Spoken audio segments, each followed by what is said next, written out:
رب تعالیٰ کی طرف سے حکم آتا ہے حلال کھاؤ حرام کے قریب. شیطان کہتا نہیں پیسہ آنا چاہیے، پاویں جوا کھیڈ کے آوے، پاویں چوری کر کے آوے، پاویں ہیرا پھیری کر کے آوے، پاویں فرار کر کے آوے، پاویں پڑوسیاں دی جائیداد تے قبضہ کر کے آوے، پاویں بہناں دا حصہ مار کے آوے. ابا جی فوت ہو جانا تے رشتہ دار کٹھے ہو جاندے نے تے بھرا کہندا بہناں نوں بہنوں حصہ چاہیدا جے کہ بھرا چاہیدا جے.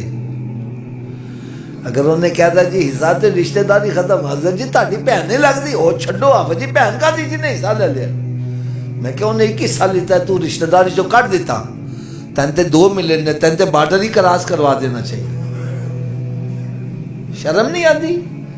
یا رب تعالیٰ نے پہلے بندے نے 2 حصے دا مالک بنایا وے، عورت 1 حصے دا.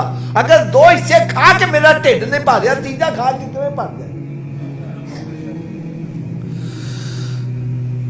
قرآن مجید فرقان حمید میں رب تعالیٰ نے ارشاد فرمایا ان الذین یاکلون اموال الیتامی ظلما انما یاکلون فی بطونہم نارا.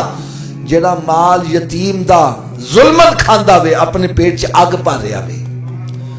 وضاحت چرگا کھا رہا وے، مرغا کھا رہا وے، روز بروز کھا رہا وے،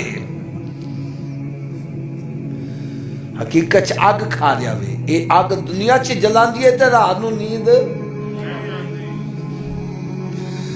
اے ہوئی اگ قبر چ جلائے گی، یہی میدان محشر چ جلائے گی، یہی دوزخ چ جلائے گی. دین کی بات پھیلانا صدقہ جاریہ ہے. ثواب کی نیت سے ویڈیو کو شیئر ضرور کیجیے. جزاک اللہ.